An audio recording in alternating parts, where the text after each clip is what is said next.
गोविंद गोपाल नंद लाल कृष्ण गोविंद गोविंद हे गोपाल नंद लाल कृष्ण गोविंद गोविंद गोपाल नंद लाल कृष्ण गोविंद गोविंद हे गोपाल नंद लाल कृष्ण गोविंद गोविंद गोपाल नंद लाल कृष्ण गोविंद गोविंद हे गोपाल नंद लाल कृष्ण गोविंद गोविंद गोपाल नंद लाल कृष्ण गोविंद गोविंद हे गोपाल नंद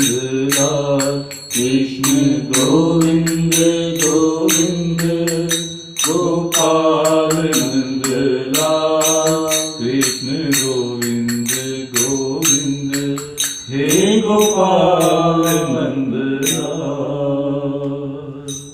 मूल भागवत महापुराण की जय, सद्गुरुदेव महाराज की जय। जय जय श्री राधे, जय जय श्री राधे, जय जय श्री राम।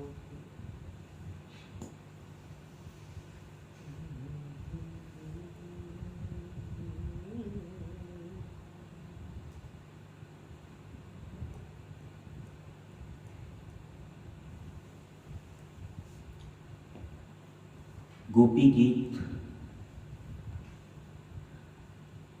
गोपियों को महारास का आनंद देने के बाद जीवात्मा का परमात्मा से जब मिलन हो जाता है, ऐसी अद्भुत लीला भगवान अपनी गोपियों को महारास के माध्यम से जीव का ईश्वर के साथ मिलन करते हैं। अब भगवान गोपियों को कहते हैं, गोपियों, मैं आपसे बड़ा प्रसन्न हूं। आपने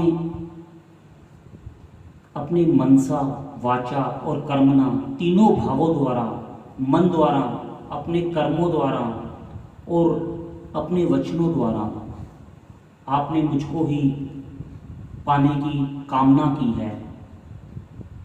जब जीव इन तीनों वृत्तियों से ईश्वर को पाने की कामना करता है और प्रयत्न करता है, प्रयास करता है, तो निश्चित ही जीव का ईश्वर के साथ मिलन होता है।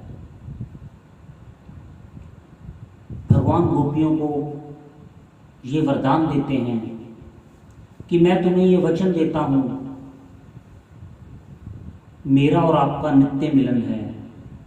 मैं कभी भी वृंदावन को छोड़कर नहीं जाऊंगा, वृंदावन मेरा नित्य वास रहेगा। ऐसा गोपियों को संदेश देकर भगवान कहते हैं, गोपियों, तुम्हारे प्रेम भाव के कारण अब मैं तुम्हारा ऋणी हो चुका हूं और मैं तुम्हारा ऋणी कभी उतार नहीं सकता। तुम जब भी भाव में आकर, प्रेमवश आकर मुझे पुकारोगी, तुम नित्य मुझे अपने साथ ही पाओगी। ऐसा वचन भगवान ब्रज की गोपियों को देते हैं।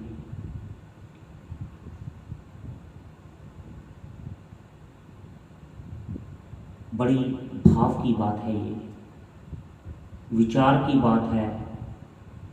अब गोपियों का जो भाव है वो कान्हा के अंदर नंद महोत्सव से लेकर अब तक सिर्फ इष्ट भाव और प्रेम भाव ही देखती है। नंद उत्सव के दिन भी गोपियां कहती हैं, नंद अगर आनंद भयो। वो गोपी है जिसने पहली ही दृष्टि मात्र से कान्हा के दर्शन करते ही कह दिया, ये कोई पुत्र नहीं है, ये कोई पुत्र रतन नहीं है, ये आनंद है। गोपी प्रथम दर्शन मात्र से ही जानती है, क्योंकि गोपी ने अपने भाव की शुद्धि की है। अपने कर्मों की शुद्धि की है और अपनी दृष्टि की शुद्धि की है। हमारा जो मन है ना, हमारा जो मन है, इनसे हमारे तीनों भाव प्रभावित होते हैं।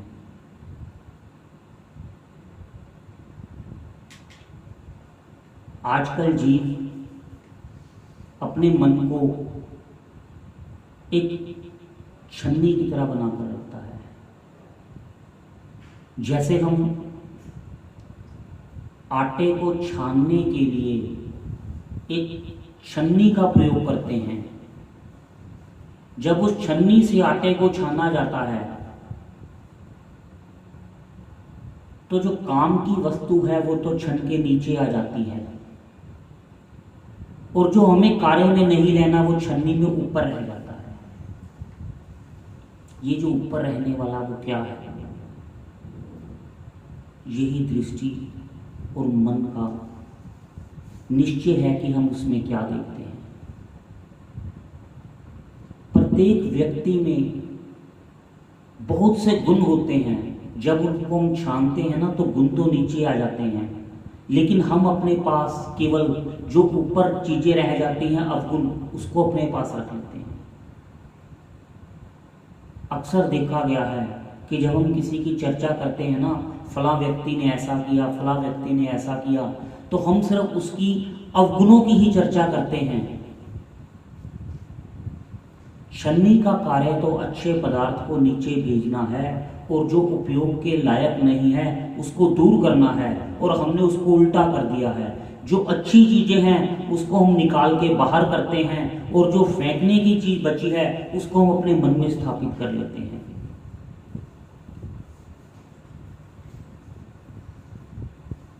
तो हमें अवगुणों को अपने मन में ना रखकर उसके जो गुण हैं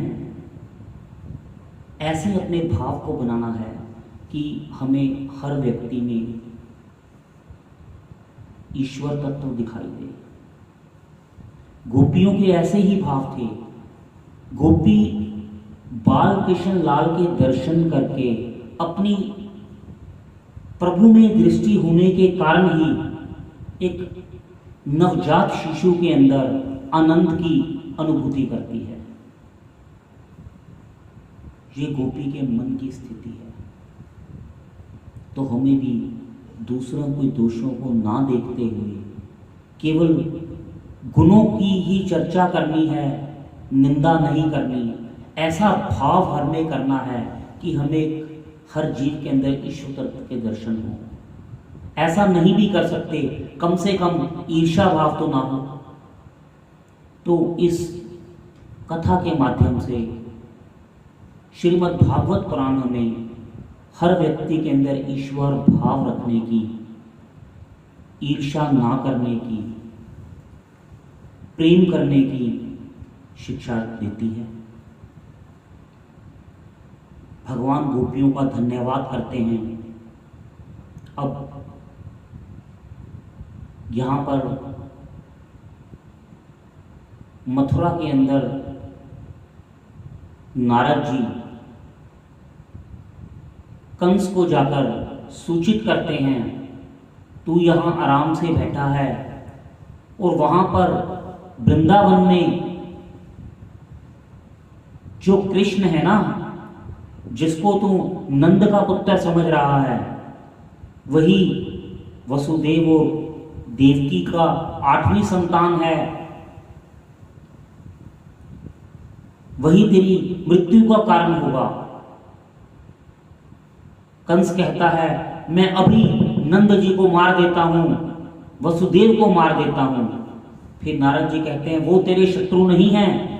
अगर तू आज उनका वध कर देगा ना तो वो कृष्ण सचेत हो जाएगा, वो भाग जाएगा यहां से, फिर तेरे हाथ में नहीं आएगा। तू ऐसा कोई प्रयत्न कर, उसको ही यहीं बुला ले। ऐसे नारद जी कंस को सचेत करते हैं, मानो बता रहे हो कि अब तेरे पाप का घड़ा भर गया है। मृत्यु जीव की तरफ नहीं आती, जीव ही मृत्यु को अपनी ओर आकर्षित करता है। कंस मथुरा में है, भगवान कृष्ण वृंदावन में। कंस बुलाता है भगवान कृष्ण को, अपनी मृत्यु को आमंत्रण भेजता है। कंस अक्रूर जी को बुलाता है, अक्रूर को बताता है जो कृष्ण है ना, नंद का लड़का, वो देवकी की 8वीं संतान है। हम यहां पर एक धनुष यज्ञ करेंगे, तो यहां पर उसको ले आ, नंद बाबा को बोलना कि कंस ने एक बहुत बड़ा यज्ञ रखा है, उसका निमंत्रण पत्र लेके जा। नंद को और उनके दोनों पुत्रों को, कृष्ण और बलराम को, अपने साथ ही रथ में ले आना। बहुत से उपहार भेजता है।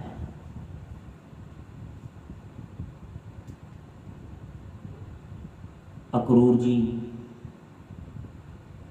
सोचते हैं ये मेरे हाथों कौन सा बड़ा पाप करवाने जा रहा है,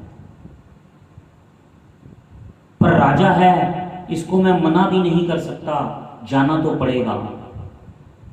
आज रथ में अक्रूर जी मथुरा से वृंदावन की ओर जा रहे हैं। पूरे रास्ते में यही सोचते जा रहे हैं कि जिसने पूतना का उद्धार किया, अघासुर, वत्सासुर, अनन्य राक्षसों को मारा,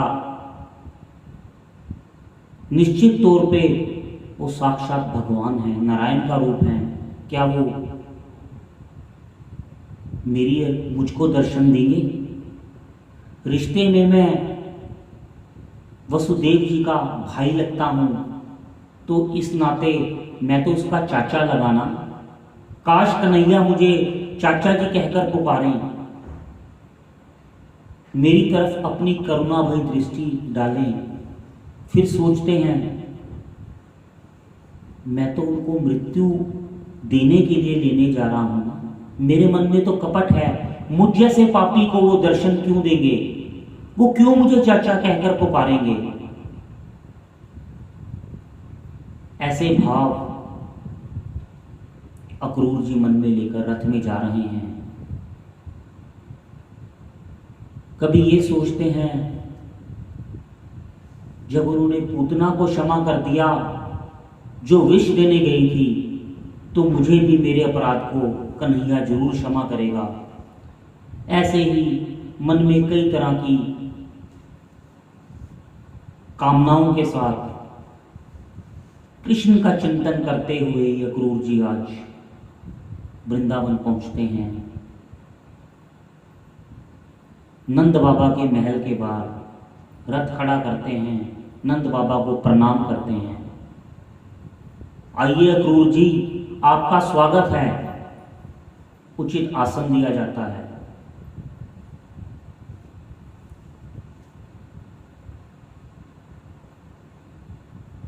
नंद जी को अक्रूर जी कहते हैं, महाराज कंस ने मथुरा में एक धनुष यज्ञ रखा है, बहुत बड़ा मेला लगा है मथुरा में। उसी की शोभा को देखने के लिए और मथुरा की शोभा को बढ़ाने के लिए महाराज कंस ने आपको आपके दोनों पुत्रों सहित निमंत्रण भेजा है। नंद बाबा बड़े भोले हैं, उन्हें लगता है कि मैं कंस को बड़ा सम्मान देता हूं ना, इसीलिए उन्होंने मुझको निमंत्रण दिया है। नंद बाबा मन से तो नहीं चाहते कि कन्हैया को वहां लेकर जाऊं। वो कहते हैं कि मैं चलता हूं, कान्हा को साथ क्यों लेकर जाना, वो बालक है, यहीं खेल लेंगे। पर अक्रूर जी के कहने पर महाराज ने कहा है दोनों बालकों को जरूर लेके आना, वो भी उनके दर्शन करना चाहते हैं और मथुरा की शोभा को बालक देख लेंगे, इसी बहाने शहर घूम आएंगे। रात्रि होती है। अब सुबह नंद बाबा, कन्हैया, बलराम जी अपने मित्रों के साथ मथुरा के लिए प्रस्थान करने की तैयारी है। जैसे ही माता को पता चलता है कि कान्हा भी मथुरा जा रहे हैं, माता उनको बहुत रोकती है। रे कान्हा, तू मत जा, अरे वहां इतनी बड़ी नगरी है, तू ग्राम का छोटा सा बालक है, तू वहां मत जा, तू यहीं रह, और तेरे बिना मेरा मन भी नहीं लगता, मेरे हाथों के बिना तो तू भोजन भी नहीं खाता, वहां कौन तुझे खिलाएगा, कौन तेरा ध्यान रखेगा। और जो ये गैया है ना, ये तेरे बिना चारा भी नहीं खाती, तू चला जाएगा तो ये भी भूखी रह जाएगी, तू मत जा। मां, मैं तो बाबा के साथ शहर देखने जा रहा हूं, आज जाऊंगा, कल मेला देखूंगा और परसों वापस आ जाऊंगा। मैया, मन तो मेरा भी तेरे बिना नहीं लगता। आज माँ यशोदा और कान्हा एक ही खाट पर रात को सोते हैं। सारी रात इसी चर्चा में निकल जाती है। तू जा रहा है, पता है लाला, पता नहीं तू कब आएगा। लोग कहते हैं तू मेरा पुत्र नहीं है, तू देवकी का पुत्र है। मैंने तो सिर्फ तुझे पाला है ना, तू इसलिए जा रहा है अपनी मैया को छोड़कर, क्योंकि मैंने तुझे उखल के साथ बांधा था। ऐसा कहकर माँ यशोदा रोने लगती है। कान्हा कहते हैं, माँ मैं तेरा ही पुत्र हूं, आज के बाद ऐसा मत कहना कि मैं तेरा पुत्र नहीं हूं। और तू कहती है ना कि मैं भूल जाऊं कि तूने मुझे उखल से बांधा था। माँ, ये बात तो मैं जीवन भर नहीं भूलूंगा। केवल तुम ही तो हो जिसने अपने प्रेम बंधन में मुझको बांधा हुआ है। माँ, ऐसा माँ और लाला का वार्तालाप। कान्हा की भी आंखें भरी हुई हैं, माता भी रो रही हैं। धीरे धीरे कान्हा के जाने की खबर पूरे ब्रज में फैल जाती है। गोपी आती हैं, कहते हैं ये क्रूर नहीं, ये तो क्रूर है। अरे ये तो कोई क्रूर है जो हमारे कान्हा को हमसे दूर लेकर जा रहा है।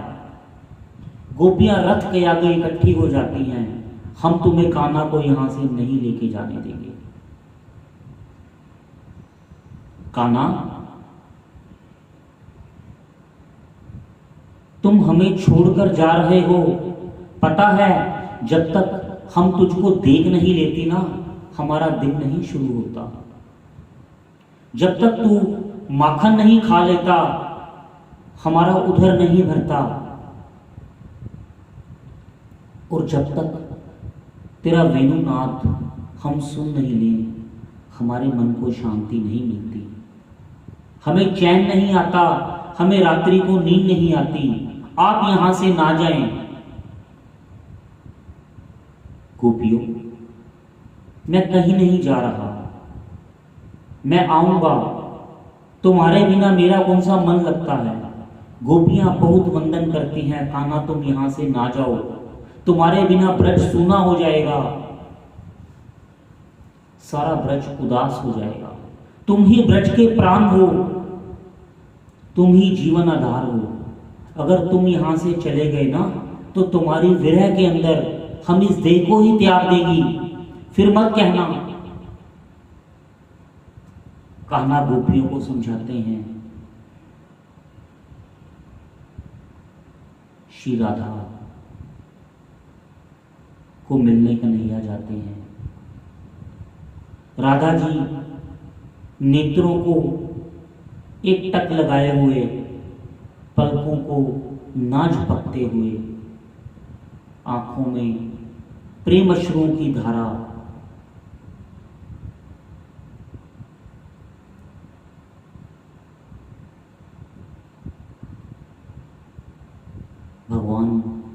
राधा जी को कहते हैं, राधा जी, आप तो मेरे लक्ष्य को और इस अवतार धारण के कारण को जानती हैं। अब मुझे मथुरा में जाकर जो राक्षस शक्तियां हैं उनका विनाश करना है। 11 बरस से मेरे माता पिता मेरी प्रतीक्षा कर रहे हैं,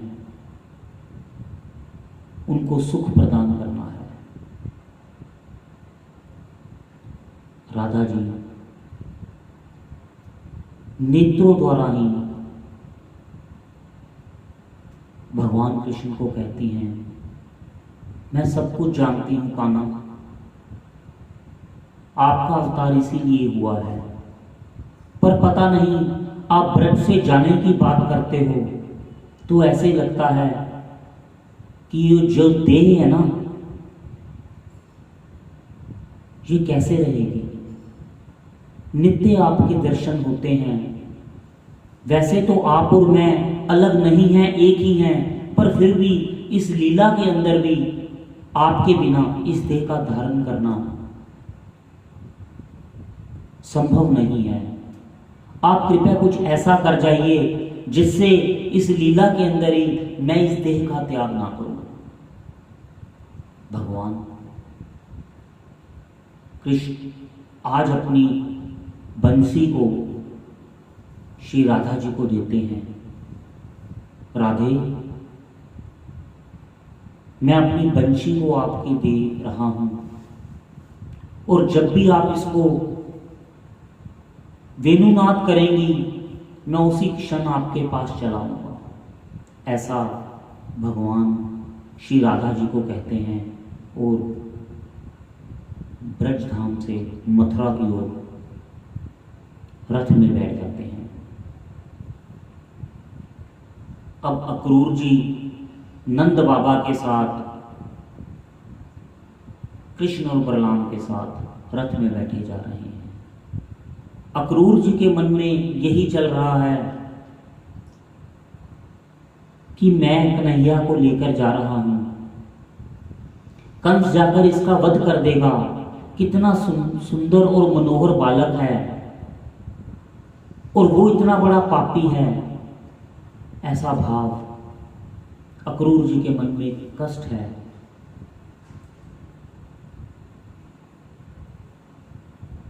भगवान कृष्ण अक्रूर जी को कहते हैं, चाचा जी 1 मिनट रथ को रोक लो, मैं यमुना में स्नान कर लेता हूं। अब अक्रूर जी कृष्ण और बलराम नंद बाबा सहित यमुना जी में स्नान करने के लिए उतरते हैं। जैसे ही अक्रूर जी यमुना जी में डुबकी लगाते हैं तो उन्हें जल के अंदर कृष्ण और बलराम दिखाई देते हैं। जल से बाहर आते हैं तो वो दोनों रथ में सवार हैं। फिर जब जल में डुबकी लगाते हैं उनको जल के अंदर देखते हैं। जैसे अक्रूर जी को भगवान कह रहे हो, चाचा जी आपको चिंता की कोई जरूरत नहीं है, हमारा कोई कुछ नहीं कर सकता, आप जल्दी से हमें मथुरा ले चलिए ताकि हम उस पापी का अंत कर सकें। अब अक्रूर जी को थोड़ा सा मन में होता है कि मुझसे कोई पाप नहीं हो रहा, और भगवान के इस ब्रह्म रूप के दर्शन करके उनको प्रणाम करते हैं। आज भगवान मथुरा नगरी में प्रवेश करते हैं। बहुत सुंदर भव्य नगरी है मथुरा, जो सजी हुई है। मथुरा के वासी, मथुरा की स्त्रियां झरोखों में खड़े होकर कृष्ण बलराम के दर्शन कर रही हैं, मानो आज अपने जीवन के सुख प्राप्त कर रही हूं, अपने नेत्रों का लाभ ले रही हूं। जो जिस भावना से भगवान को देखता है, भगवान को उसी रूप में उसके दर्शन होते हैं। सबसे पहले भगवान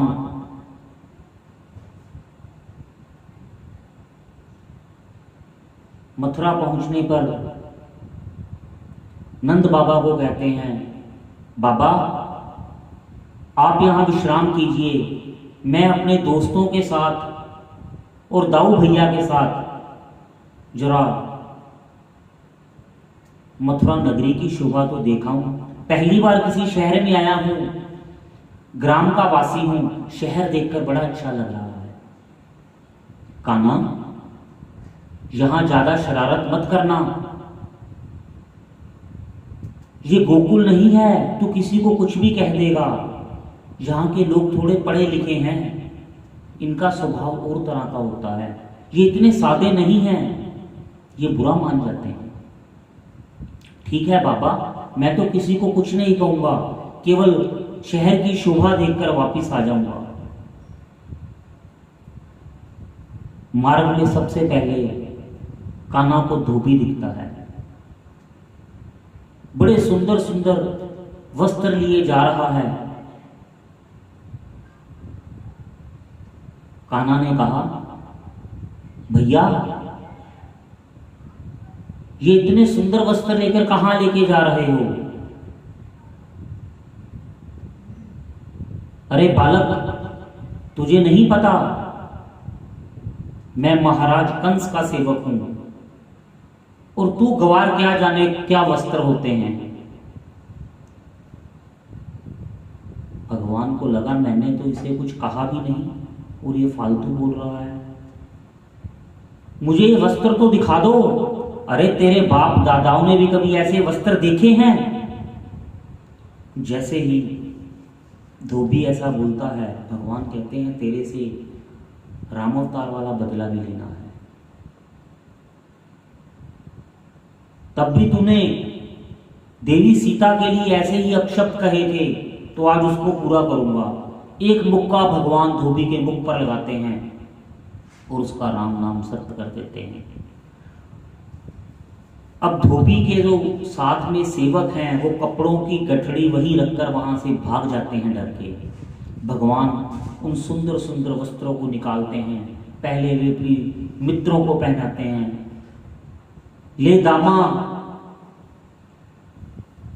ले मधुमंगल, सबको सुंदर वस्त्र पहनाते हैं और बाद में भगवान खुद धारण करते हैं। आज भगवान ने अपनी प्रण को पूरा किया। भगवान चाहते थे कि मेरे जो मित्र हैं ना, मैं उनको सुंदर वस्त्र पहनाऊं। आज गोकुल वासियों ने और स्वयं भगवान ने पहली बार सिले हुए वस्त्र पहने हैं। और ऐसे ही भगवान के मित्रों के और भगवान के वस्त्र आए जैसे उन्हीं का नाप लेकर सिले हुए हों।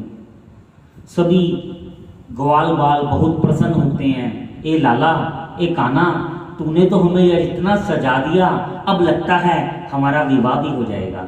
हम इतने सुंदर लग रहे हैं, हमारा विवाह भी हो जाएगा। आगे चलकर एक स्त्री है जिसके शरीर के अंदर 3 तरह के टेढ़े अंग हैं।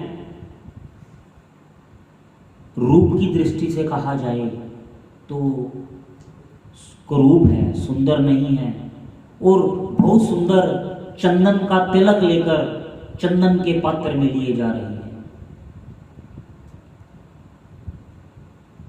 और जैसे ही वो भगवान श्री कृष्ण को देखती है, वो तो पहले से ही भगवान की भक्त है, और अपने चंदन का तिलक वो भगवान श्री कृष्ण के माथे पर लगाती है। भगवान उसको संबोधित करते हैं, हे सुंदरी, आप कौन हो? कुब्जा देखती है, ये मेरे को किसने संबोधित किया? मैं तो इतनी कुरूप हूं और मुझे कान्हा सुंदरी कहकर संबोधित करते हैं। और कान्हा जो कह दे वही होता है।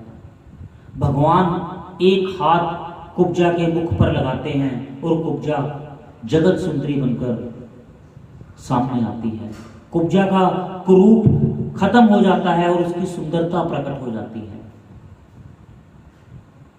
भगवान के सभी मित्रों को कुब्जा चंदन तिलक करती है, भगवान को प्रणाम करती है और भगवान बड़े प्रसन्न होते हैं। अब अगले दिन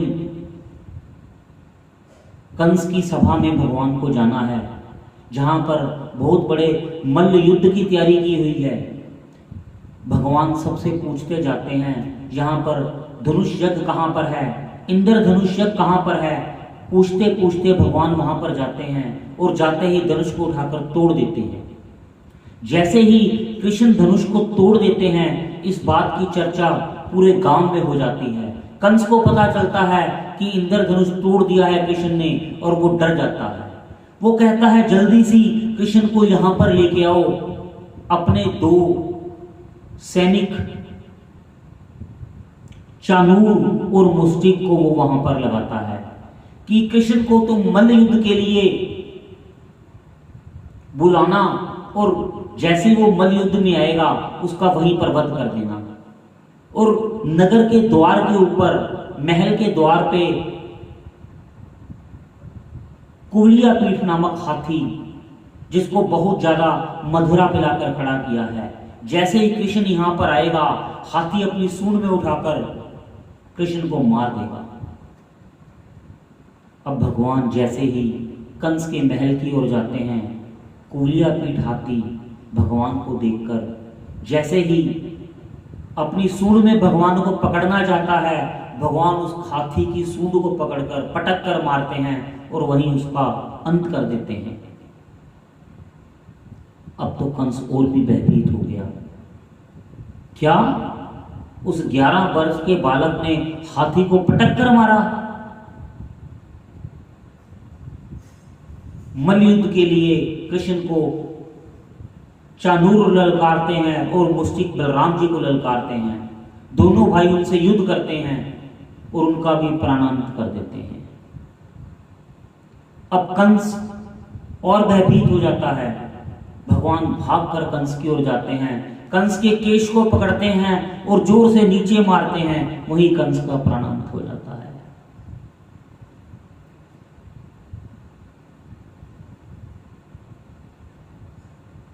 जो वासना है ना,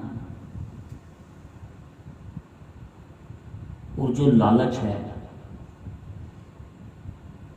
अधिक वासना से अधिक लालच आता है। लालच की पूर्ति ना होने पर क्रोध उत्पन्न होता है, क्रोध उत्पन्न होने पर मति भ्रम हो जाता है। कंस की 2 पत्नियां हैं, अस्ति और प्राप्ति।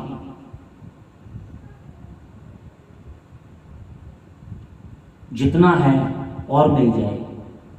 जिसकी बुद्धि हर वक्त ऐसी रहती है कि जितना है और मिल जाए, मेरा है दूसरे का भी मिल जाए, तो उसका अंत निश्चित है। तो भगवान कंस का वध करते हैं और कारागार में जाकर अपने माता पिता से मिलते हैं, उनके बंधन को काटते हैं। बंधन काटने के लिए कोई शस्त्र नहीं मिलता, तो कहते हैं भगवान अपने मुंह द्वारा ही उनकी जंजीरों को खोल देते हैं।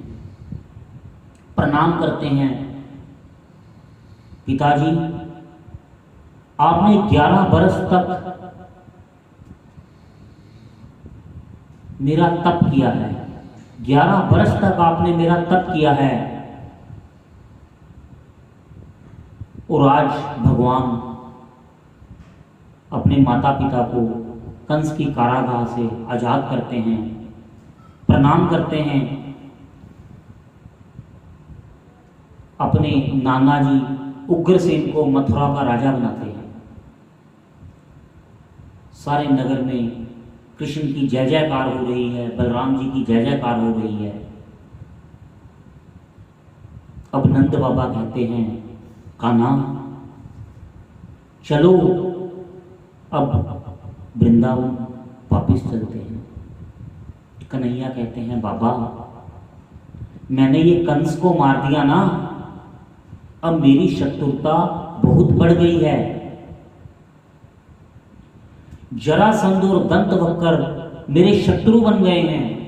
अगर मैं आपके साथ वृंदावन वापस आऊंगा ना, तो वो लोग ब्रज में आकर तंग करेंगे, ग्वाल वालों को तंग करेंगे, गोपियों को तंग करेंगे।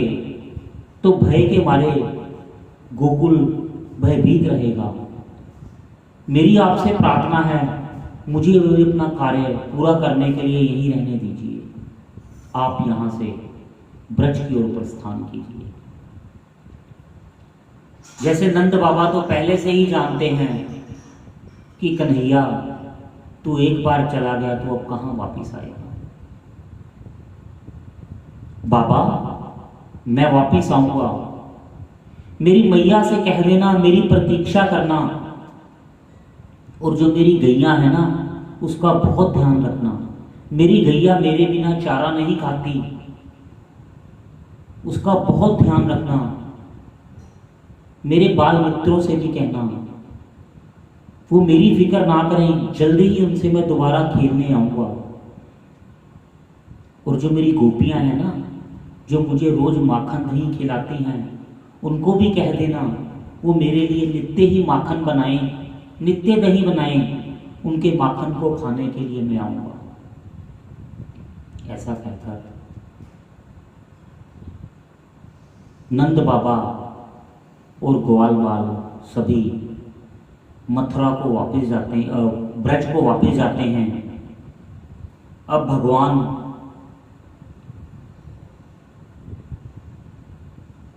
अपनी माता पिता की आज्ञा से उज्जैन में शिप्रा नदी के तट पर संदीपनी मुनि से शिक्षा ग्रहण करने के लिए जाते हैं। यद्यपि भगवान सभी शिक्षाओं के ज्ञाता हैं, पर फिर भी भगवान शिक्षा ग्रहण करने के लिए संदीपनी मुनि के आश्रम में जाते हैं। गुरु की सेवा करते हैं, गुरु द्वारा शिक्षा प्राप्त करते हैं, सादा जीवन व्यतीत करते हैं, अपने गुरु के लिए वन से लकड़ी काट कर लाते हैं, उनके खाने की व्यवस्था करते हैं, मानो हमें ये ज्ञान दे रहे हों। आप जितने भी वैभवशाली हो, आपका ऐश्वर्य कितना भी बड़ा हो, लेकिन गुरु से शिक्षा प्राप्त करने का ना एक नियम होता है। गुरु के सामने अपने प्रभाव की चर्चा नहीं करनी चाहिए। गुरु के सामने तो शिष्य बनकर जाओगे तभी आप कुछ प्राप्त कर पाओगे। ऐसा भगवान हमें इस लीला द्वारा ज्ञान देते हैं। भगवान को संदीपनी मुनि के आश्रम में ही सुदामा नाम एक उच्च कोटि का ब्राह्मण है जिससे भगवान की मित्रता होती है। सुदामा इतने प्रवीण छात्र हैं कि वो सभी विद्याओं में निपुण हैं। हर वेद हर मंत्र को उनको कंठस्थ है और उनको भाव के साथ जानते हैं। हर वक्त भगवान के ध्यान में लीन है, अपने गुरु की बहुत सेवा करते हैं और कृष्ण के परम मित्र बनते हैं। ऐसा वैराग्य है सुदामा में, उनके वैराग्य भाव को देखकर ही भगवान सुदामा के परम मित्र बने हैं। तो वहां पर सुदामा से मित्रता होती है और गुरु दक्षिणा शिक्षा पूरी होने पर भगवान गुरु दक्षिणा के लिए संदीपनी मुनि से कहते हैं। मुनि कहते हैं मैंने किसी कारण तुमको शिक्षा नहीं दी, मैंने किसी कारण तुमको शिक्षा नहीं दी। गुरु का कार्य है शिक्षा देना, ये कोई व्यापार नहीं है। फिर भी भगवान कहते हैं कि कृपया आप मुझसे कुछ मांगिए, ये नियम है। तो भगवान को संदीपनी मुनि जी कहते हैं जो ज्ञान मैंने तुमको दिया इस ज्ञान को दूसरों में बांटना, निस्वार्थ बांटना। और भगवान ने अपने गुरु की शिक्षा को ग्रहण किया और अर्जुन को गीता का उपदेश देकर, अर्जुन के माध्यम से हम सबको गीता उपदेश देकर भगवान ने उस बात की पूर्ति भी की। अपने गुरु को गुरु दक्षिणा दी कि उनके ज्ञान को सब में उन्होंने बांटा। गुरु मां के पास कृष्ण जाते हैं, हे गुरु मां आप आज्ञा कीजिए, मैं आपको गुरु दक्षिणा में क्या दूं। कान्हा तुम तो साक्षात नारायण हो, अगर तुम मुझे कुछ देना चाहते हो ना तो प्रभासा क्षेत्र में समुद्र में मेरा बेटा डूबकर मर गया था, क्या आप मुझे वो लौटा सकते हैं? तो गुरु माँ को दक्षिणा देने के लिए भगवान समुद्र में से गुरुपुत्र को जीवित लौटा के आते हैं और वहां पर भगवान को पंचजन्य शंख की भी प्राप्ति होती है। अब भगवान मथुरा वापिस आते हैं। उग्रसेन कहते हैं, कृष्ण अब तुम अपने राज्य को संभालो, अब तुम शिक्षा ग्रहण करके आ चुके हो, मुझे इस भार से मुक्त करो। और उसके बाद भगवान मथुरा का राज्य संभालते हैं। मथुरा के राज्य भार में लीन है, सभी कामों को देखते हैं, लेकिन नित्य भगवान कभी यशोदा मैया को याद करते हैं।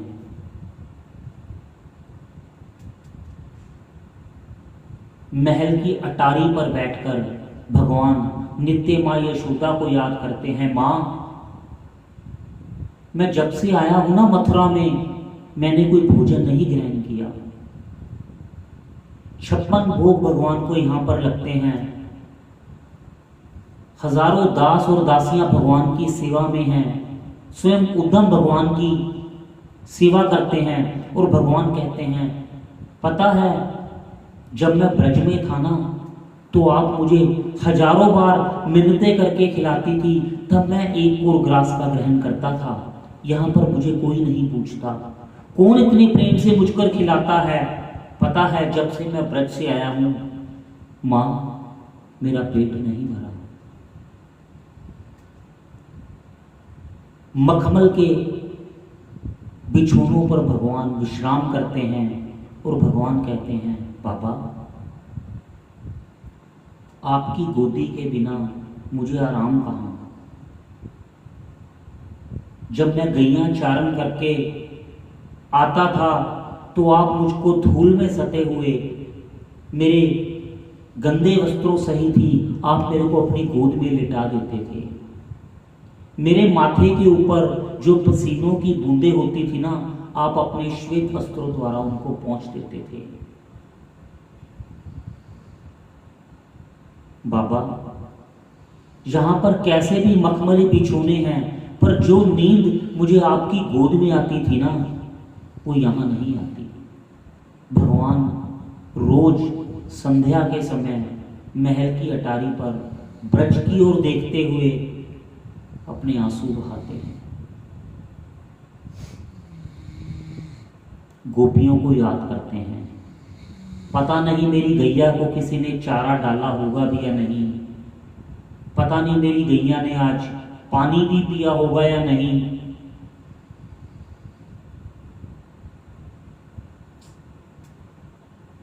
रोज भगवान ब्रज की ओर नेत्र करके अपने आंसू बहाते हैं। भगवान के मित्र हैं उद्धव, वो रोज ऐसी दशा देखते हैं और सोचते हैं कि यहाँ पर कान्हा के इतने सुख हैं, वो राजा है पर फिर भी वो उदास है। आज वो भगवान के पास आकर कहते हैं, प्रभु मैं नित्य देखता हूँ आप ब्रज की ओर दृष्टि करके रोज रोते हो, आप अप्रसन्न लगते हो, कृपया इसका कारण बताइए। क्या हमारी सेवा में कोई त्रुटि रह गई है? क्या हमसे कोई अपराध हो गया है जिस करके आप रोज दुखी रहते हैं? सब कुछ होते हुए भी आपके चेहरे पर वो आनंद और वो खुशी व्यक्त नहीं होती, इसका क्या कारण है? आज भगवान उद्धव को कहते हैं, हे उद्धव, मैं जब से ब्रज में आया हूं ना, मेरा मथुरा में मन नहीं लगता।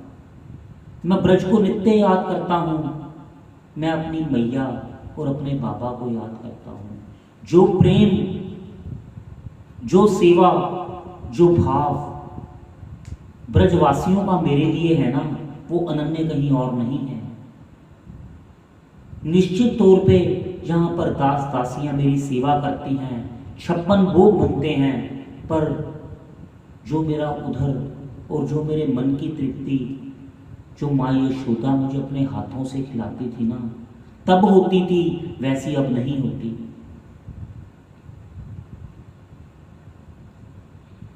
ब्रजवासी ब्रजवासी मुझे याद करके रोते हैं, निश्चित तौर पे वो बहुत दुखी होंगे। प्रभु आप मुझे बताइए, जिससे आपको आनंद हो मैं वैसा ही काम करूं, आप आज्ञा दें मैं क्या करूं। उठो,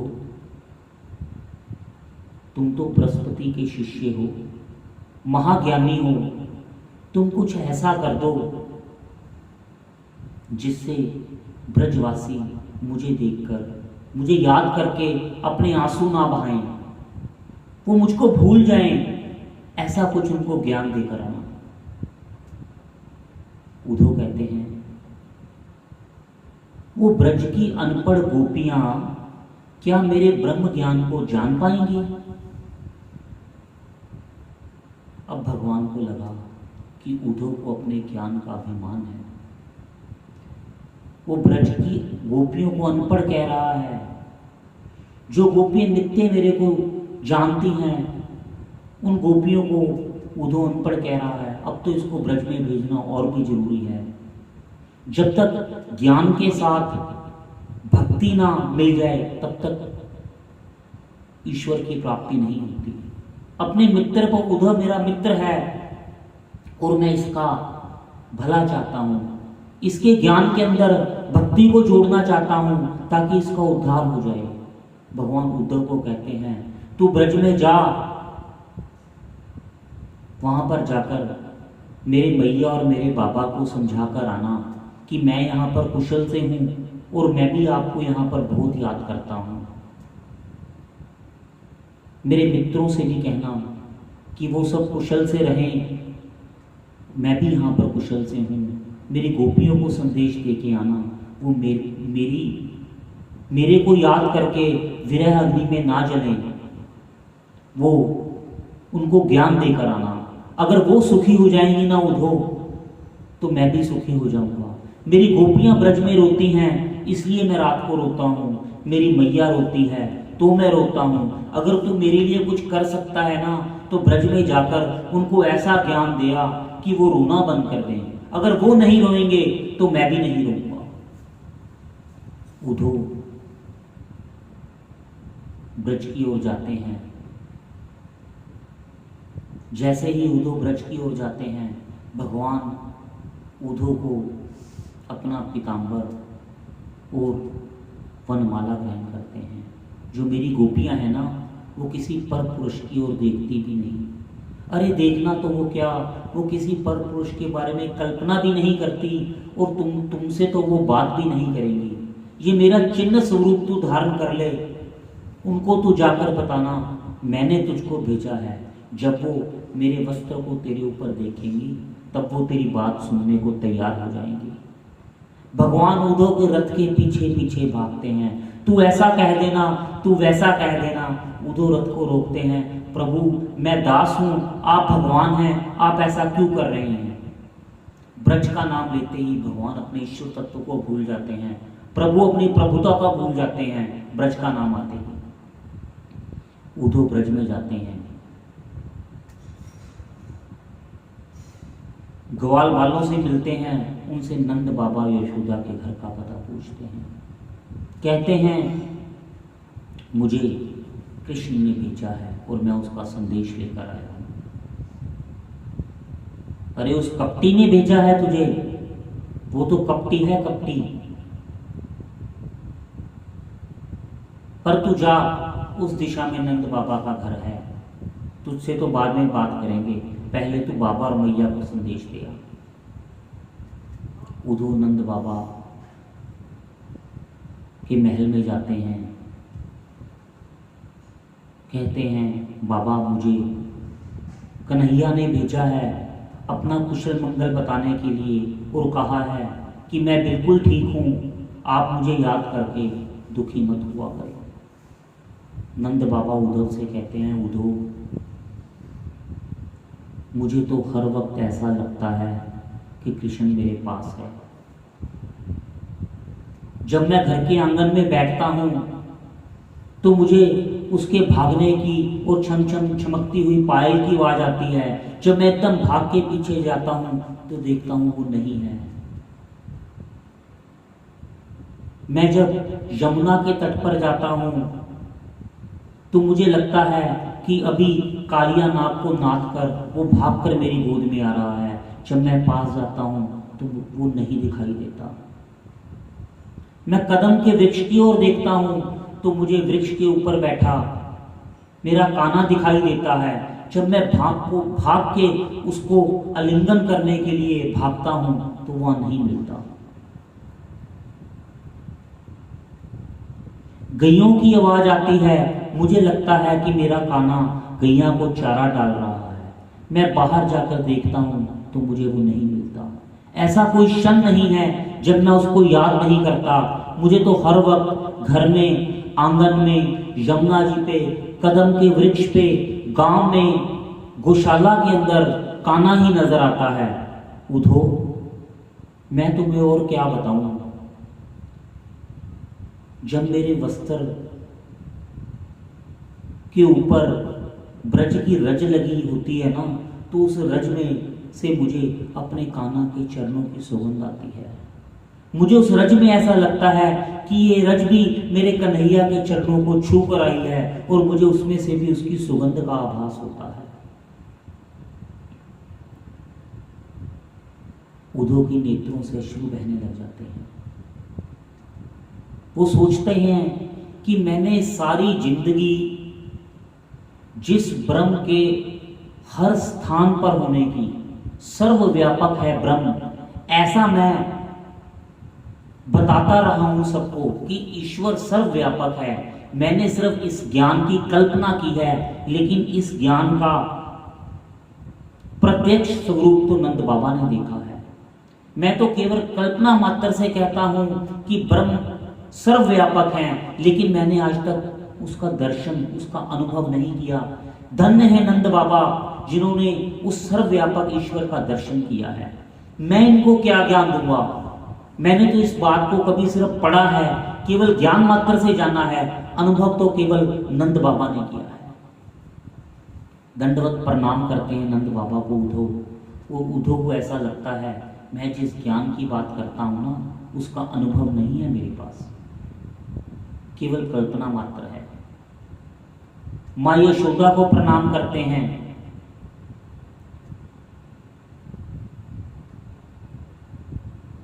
मां उधो से पूछती है, मुझे इतना बता दे, मेरा कान्हा ठीक तो है ना? वो पेट भरकर भोजन करता भी है या नहीं? कहीं वो कमजोर तो नहीं हो गया? वो छोटा था ना, तो मुझे हजारों बार उससे पूछना पड़ता था, कन्हैया खा ले, कन्हैया खा ले। बहुत बहुत बार विनय करने के बाद वो एक ग्रास रोटी का मेरे हाथ से ग्रहण करता था। क्या इतनी गुहार उसकी कोई वहां पर करता है? कहीं वो दुबला तो नहीं हो गया?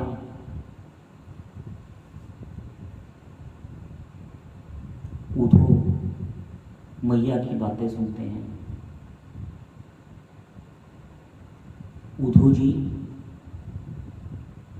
कल जब मैं रात को पालना झुला रही थी ना, तो कान्हा उसमें सो रहा था। पूरी रात मैंने उसको पालना झुलाकर सुलाया, और जब मैं सुबह उठकर कान्हा को अपनी गोद में उठाने के लिए गई कि अब इसको दूध पिला दूं, तो वहां कान्हा नहीं था।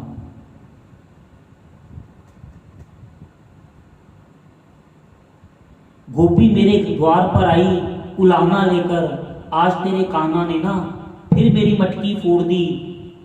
इतनी उलाहने मेरे को सुनने को मिले, और मैं भाग कर कान्हा को पकड़ने के लिए दौड़ी, तो उसका पीतांबर मेरे हाथ में आ गया। तो जब मेरे को भान आया तो देखा केवल पीतांबर ही मेरे हाथ में है, वो कान्हा नहीं है। माता के नेत्र अश्रु से भर रहे हैं। पता है,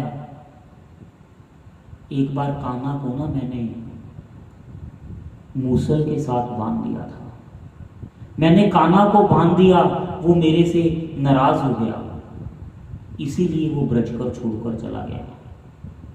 मैं नित्य उसको याद करती हूँ, नित्य उसके लिए पालना झुलाती हूँ। पर उधो जी, आप कान्हा को जाकर कहना वो अपनी माँ की भूल को क्षमा कर दें। मेरे से भूल हो गई, मैंने उसको बांधा। मैं जानती हूं वो देवकी का पुत्र है। अगर देवकी को किसी दासी की जरूरत है ना, तो उनसे प्रार्थना करना कि वह मुझको वहां मथुरा में दासी बनाकर रख लें। मैं नित्य अपने कान्हा के दर्शन कर लूंगी, मुझ पर ऐसी कृपा करें।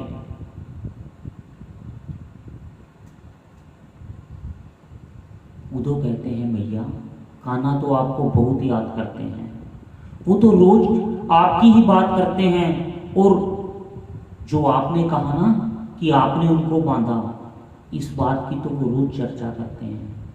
वो कहते हैं मेरी माँ ने मेरे को प्रेम बंधन में ऐसा बांधा तो मैं तो ब्रज से कहीं दूर हुआ ही नहीं।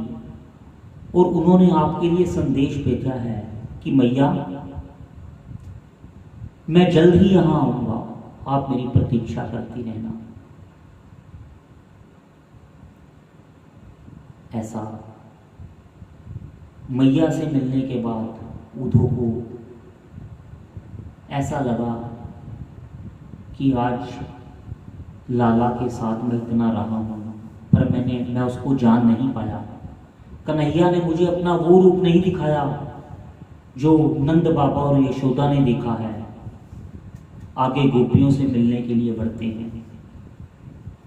गोपियां देखती हैं कि नंद बाबा के घर के बाहर एक रथ खड़ा है। सोचती हैं दोबारा वो अक्रूर तो नहीं आ गया, पहले कन्हैया को ले गया था, अब पता नहीं यहां से क्या लेने आया है। पहले तो हमारा आनंद और हमारे प्राण ही वो ले गया, अब शायद इस देह को लेने तो नहीं आ गया।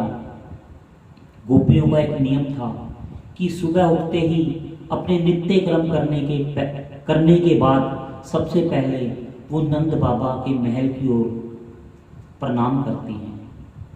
आज नंद बाबा के महल की ओर प्रणाम करती हैं, देखती हैं रथ खड़ा है, कोई कृष्ण के पीतांबर ओढ़े और वैसे ही रूप लिए कोई आया हुआ है।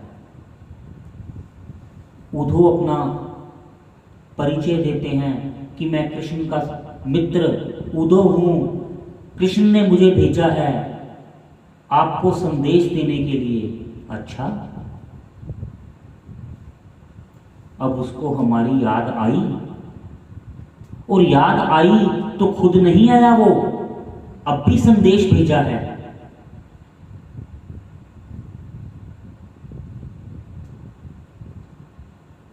उद्धव गोपियों को कहते हैं कि वो तुमको नित्य याद करते हैं। महल की अटारी पर खड़े होकर ब्रज की ओर कृष्ण देखते हैं और आपको याद करके आंसू बहाते हैं।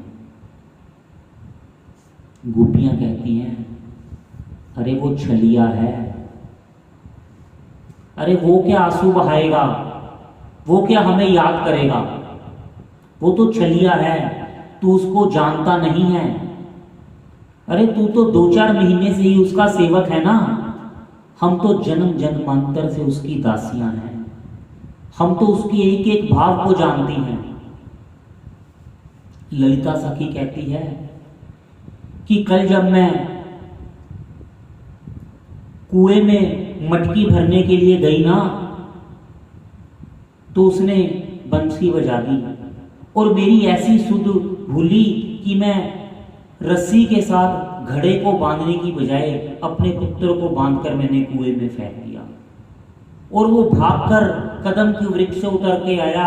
उसने मेरे पुत्र को कुएं से बाहर निकाला और मेरे हाथ में पकड़ा दिया। ऐसी सुध बिसरा देता है। दूसरी सखी कहती है, कल रात्रि को ना, संध्या को मैं जल भरने में लेट हो गई, तो मैं यमुना तट पर शाम के समय गई, रात्रि हो चुकी थी, तो वो मेरे साथ साथ चलने लगा। सखी तू भयभीत मत हो, मैं तेरे साथ हूं। मेरी मटकी को मेरे सर पर हाथ से पकड़ के मेरे साथ साथ चलता रहा और मुझे मेरे घर तक छोड़कर गया। जैसे ही मैं घर पहुंची, मैंने उसको देखा तो वो भाग गया। एक सखी बोली, पता है मेरे साथ क्या हुआ?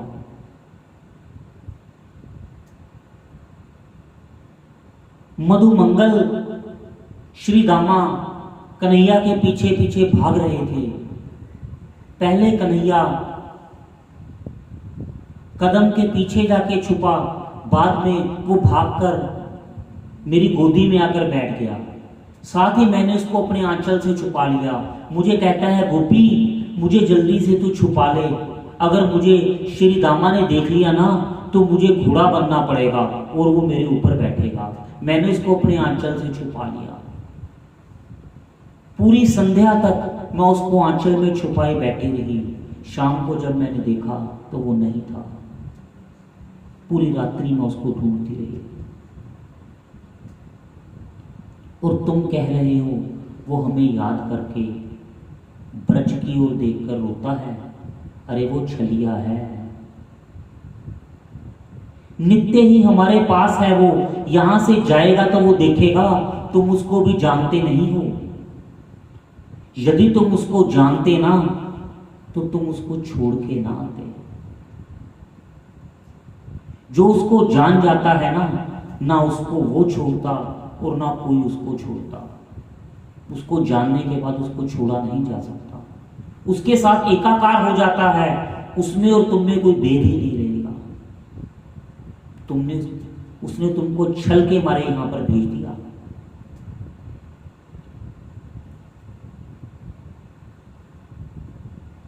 उद्धव गोपियों की स्थिति को देखकर बड़े व्याकुल हो जाते हैं कि मैंने तो इनको अनपढ़ कहा था। बड़े बड़े वेद ज्ञानी संत भी जिस ब्रह्म को अनुभव नहीं कर सकते, सर्वव्यापक, उनको ये नित्य अनुभव करती हैं। इनकी मति, इनकी गति सिर्फ शाम ही है। शाम मति, शाम गति, शाम ही हमारो प्राणपति, आठों याम उधो हमें शाम ही सो काम है। ऐसा जब उद्धव देखते हैं तो एक सखी कहती है, उद्धव जी आओ हम आपको श्री राधा जी के दर्शन करवाते हैं। उद्धव राधा जी के दर्शन के लिए निबल निकुंज की ओर जाते हैं। वहां पर श्री राधा जी नेत्रों को एकटक लगाए हुए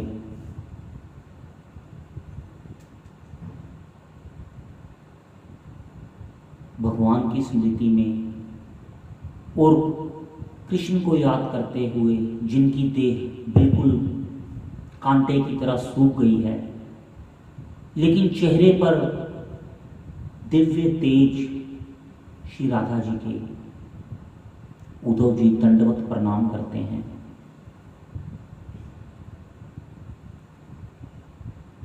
आओ उद्धव जी, कान्हा ने भेजा है। आप तो हमारे मेहमान हैं, कहिए हम आपका किस प्रकार स्वागत करें।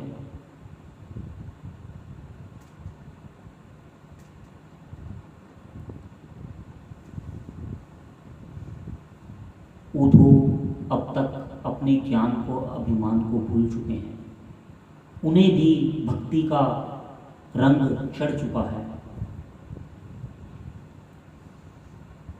आज उद्धव को अनुभव हुआ कि भगवान ने मुझे प्रेम का रंग लेने के लिए, भक्ति का रंग चढ़ाने के लिए शायद ब्रज में भेजा है। भगवान ने मेरे अभिमान को, ज्ञान के अभिमान को तोड़ने के लिए मुझ पर कृपा किया है।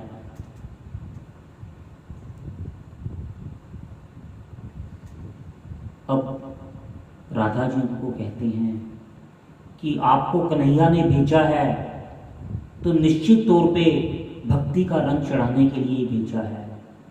अब अपने आराध्य की जो इच्छा है उसको श्री राधा जी पूरी करती हैं। श्री राधा जी अपने अधरों पे बंसी लगाती हैं और जैसे ही राधा जी बंसी बजाती हैं, मथुरा से भगवान श्री कृष्ण वहाँ प्रकट हो जाते हैं। श्री जी और कृष्ण भगवान दोनों रास में हैं। सभी गोपियां भगवान के साथ उसी रास के अंदर आनंद लेते हैं। ये दृश्य देखकर उद्धव जी द्रवित हो जाते हैं, नेत्रों से अश्रु बहने लगते हैं। जो 2 दिन कहकर आए थे प्रभु मैं आज जाऊंगा कल वापिस आ जाऊंगा, आज उद्धव जी 6 महीने तक इस लीला का आनंद लेते हैं। नित्य ही भगवान के दर्शन, लीला के अंदर राधा कृष्ण के दर्शन करते हैं और अपने जीवन को धन्य मानते हैं। कहते हैं उद्धव सुधो भयो है, अब उद्धव को सुध आ गई है। उद्धव रास के अंदर नृत्य करते हैं और कृष्ण का कीर्तन करते हैं।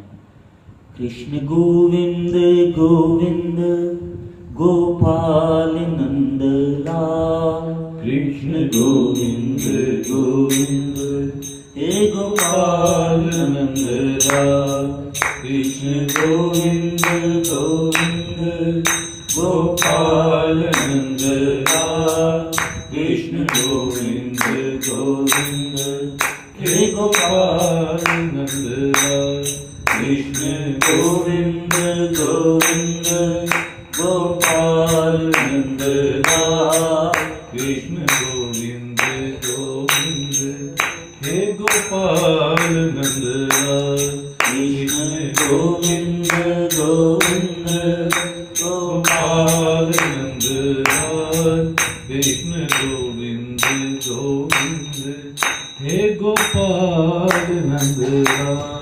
गोपाल राधा कृष्ण गोविंद गोविंद गोपाल राधा कृष्ण गोविंद गोविंद, कृष्ण गोविंद गोविंद राधे गोविंद गोविंद, कृष्ण गोविंद गोविंद राधे गोविंद गोविंद, कृष्ण गोविंद गोविंद राधे गोविंद गोविंद, कृष्ण गोविंद गोविंद राधे गोविंद गोविंद, गोपाल राधा कृष्ण गोविंद गोविंद, गोपाल राधा कृष्ण गोविंद गोविंद।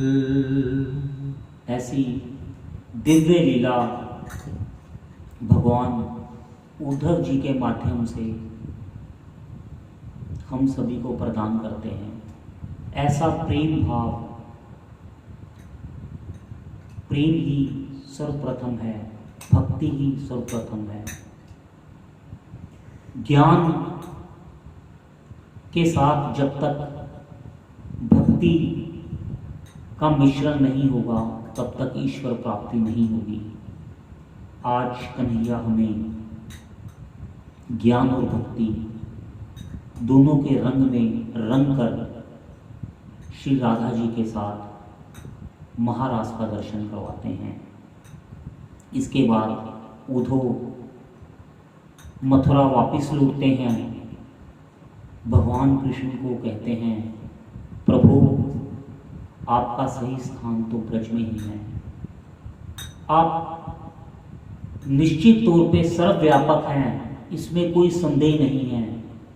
पर प्रभु आप जिस लीला के कारण इस धरा पर प्रकट हुए हैं, आप हर वक्त ब्रज में ही हैं और ब्रज ही आपका निज धाम है। ऐसा कोई क्षण नहीं है जब ब्रज की रज, ब्रज के पशु, ब्रज के पक्षी, यमुना जी की धारा, ब्रज के तरु लता, ब्रज की गोपियां, ब्रज के कण कण में आपका नित्य ही नित्य नित्य सर्वत्र आपका ही वहां पर धाम, ब्रज धाम है। आप वहां पर ही हमेशा स्थित हैं, स्थिर हैं और हमेशा रहेंगे। ऐसा उद्धव जी ब्रज की लीला द्वारा हम सभी को वृंदावन का ज्ञान देते हैं। ब्रज के अंदर श्रद्धा भाव बढ़ाने के लिए भगवान हम पर ऐसी कृपा करते हैं। इसके बाद भगवान श्री कृष्ण अक्रूर जी को धृतराष्ट्र के पास हस्तिनापुर के लिए भेजते हैं। भगवान को ऐसा ज्ञान होता है कि शायद पांडवों को मारने के लिए ही लाक्षागृह का निर्माण किया गया है और धृतराष्ट्र के भाव को जानने के लिए अक्रूर जी को हस्तिनापुर भेजते हैं। अक्रूर, आप वहां जाइए, राजा धृतराष्ट्र के पास 2-3 मास रहकर उनके मन को जानिए, वहां का गुप्त रहस्य मुझे बताइए कि वहां पर क्या चल रहा है। तो इसकी आगे की चर्चा इसके बाद हम करेंगे। आज यहीं पर ही हम श्रीमद् भागवत पुराण को विराम देते हैं। जय जय श्री राधे, जय जय श्री राधे, जय जय श्री राधे।